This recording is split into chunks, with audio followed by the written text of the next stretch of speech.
Good afternoon, everyone. Welcome back to my channel. And I just got out of the theater seeing Ridley Scott's Napoleon. And honestly, I wasn't too much impressed.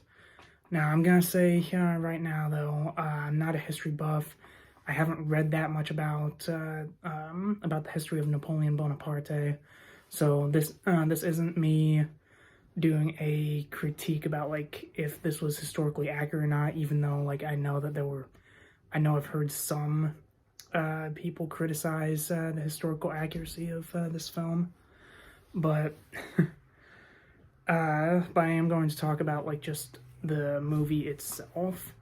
And there's not a lot of Ridley Scott movies that I've seen. I saw Alien in the theater.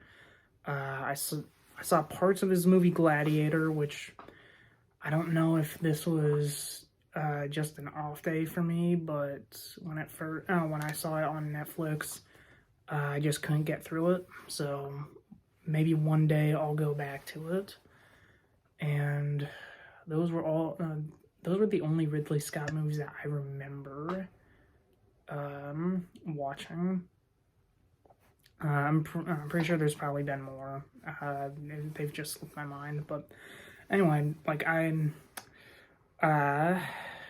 was really only interested in this movie because like I've already seen Oppenheimer and Killers of the Flower Moon, so it looked like it was gonna be like a really good like epic war drama movie, right? And besides, Joaquin Phoenix was in it. Like I really liked him in Joker, and well, let's just say like I still enjoy his performance in Joker more than this. And this isn't just me saying that because like I'm a fan of superhero movies and I'm a fan of DC and Batman and the Joker. Like, no, I honestly like his acting in that movie more than his acting here. Like Napoleon, for the most part, comes off as really like calm and quiet, which is fine. But a lot of times when he's around Josephine, played by Vanessa Kirby, he's like really awkward, where he makes these weird noises like ma ma ma ma ma ma ma ma ma, kind of like that, or like he starts acting like a horse. And again, I don't know how historically accurate that is, but the whole sequences of him just making those noises and crawling on like all on his hands and knees like underneath the table while making these weird grunts at Josephine are just it was just weird to see. And then going hand in hand with that, like this is a really small nitpick, and it's a really weird one that I've made probably the weirdest that I've ever talked about in a movie review. But the scenes, any of the sex scenes that happen in this film, like the sound of them screwing is just so cartoonish and goofy to me. And I don't know, maybe it's just like it sounds so squeaky and weird, but that's all I'm gonna say about that, because the more I think about it, the weirder it gets. But going on to Vanessa Kirby as Josephine, I thought she did okay.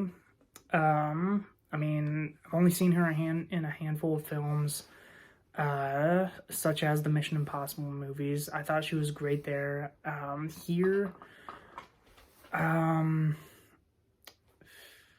I think that I prefer her portrayal in Mission Impossible over kind of this one, just like how I prefer Joaquin Phoenix as the Joker instead of Napoleon.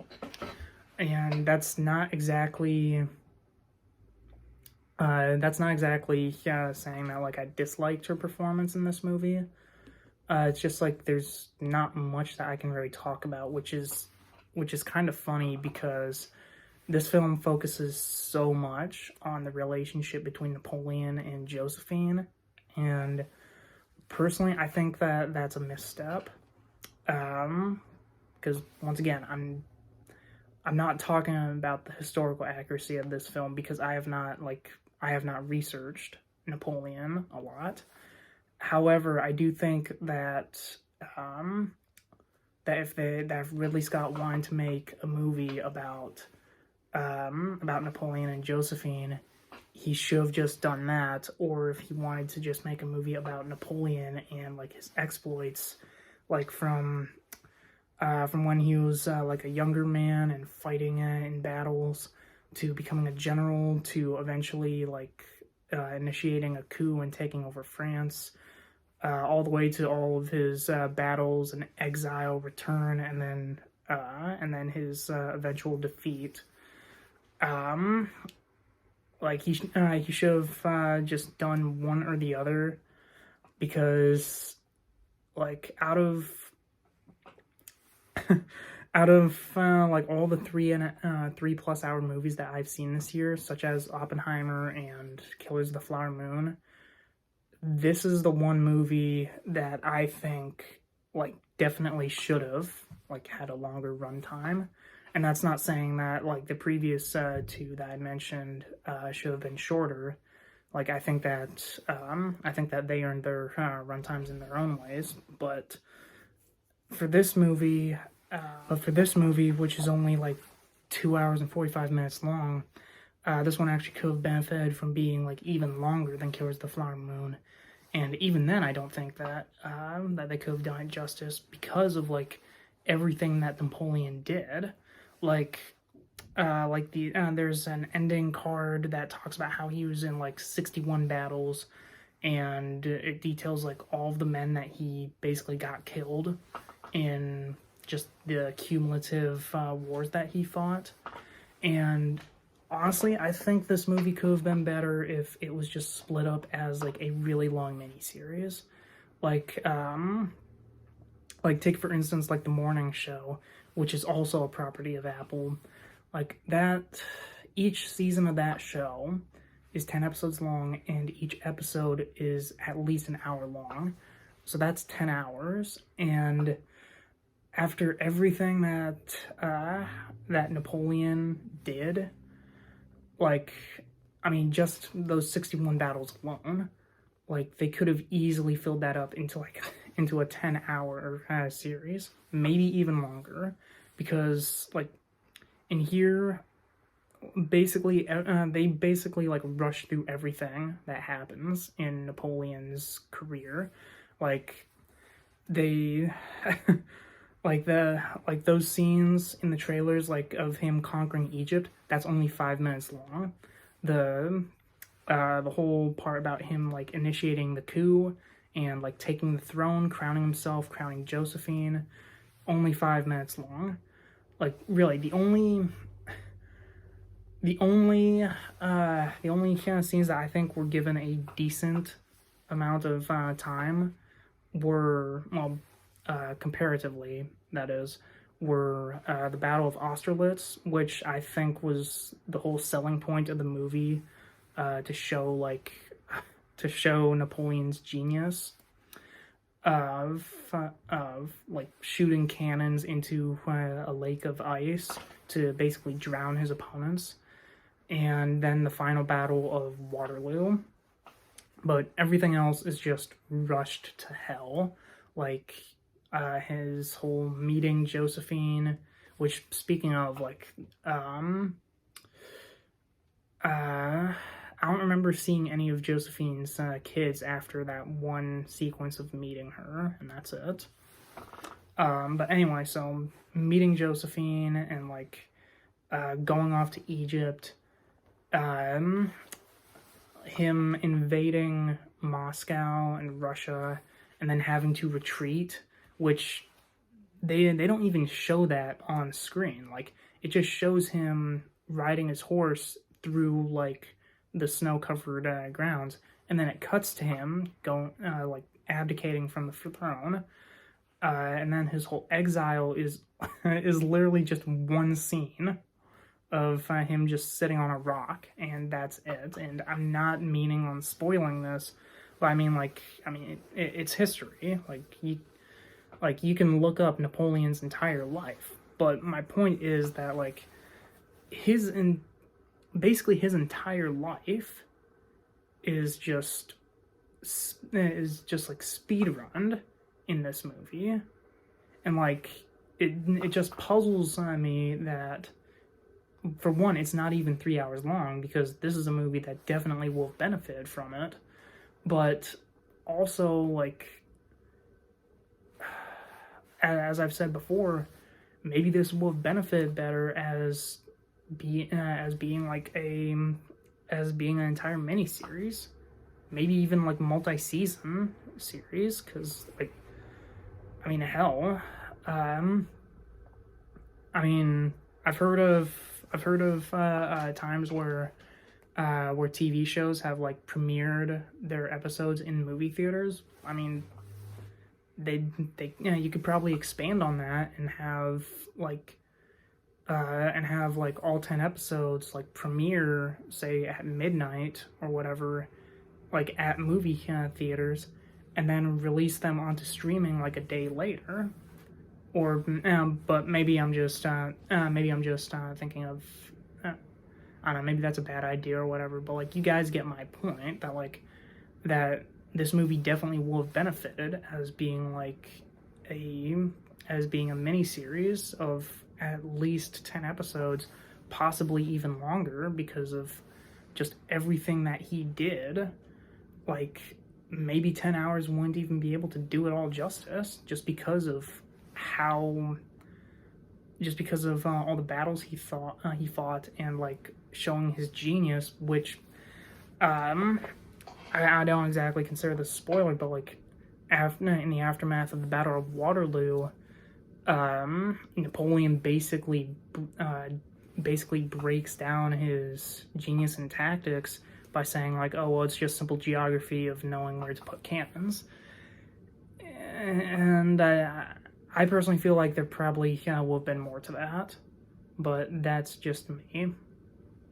But anyway, aside from that whole rant about basically like rushing through Napoleon's entire story, basically going through like 30, I think even 40 years of his life in the span of just like 2 hours and 45 minutes. The shots were great. The camera work was stunning and amazing. The battles were like larger than life, and I think that's probably the reason why Ridley Scott decided to put this in theaters instead of turning it into a miniseries. However, the other things that I've been meaning to get to are that, one, and this is a bit of a nitpick, the music sometimes, to me, doesn't line up with the sequences. Like, to me, the music feels a little bit silly at some times, at places that I don't think should be funny, but maybe that's my personal preference in music.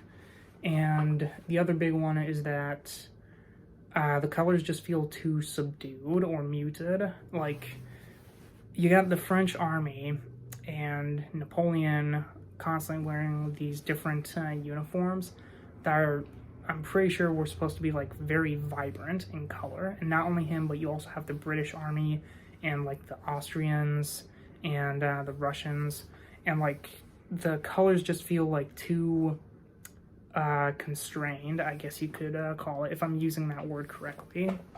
But there's only a few sequences where the colors kind of pop, and the ones that I can think of off the top of my head are in Egypt, which again is only 5 minutes long, and there's a few scenes where it's daytime inside, but that's not much either, because a lot of the sequences in the day like make it look like it's cloudy, and when it's night, like there's only that's when it feels like the saturation is boosted up like so much. Like, every other scene in this film just makes it look so dark without it being like completely black and white. And it's especially noticeable in the scenes where like they're in Russia or Waterloo or even Austerlitz, where either the colors are so dark, or it feels like they go with one or two main colors for the entire shot. But that's just me. All in all, I mean, this obviously isn't my favorite Ridley Scott film, and it's also not my favorite like epic historical drama film. That's still gonna be Oppenheimer.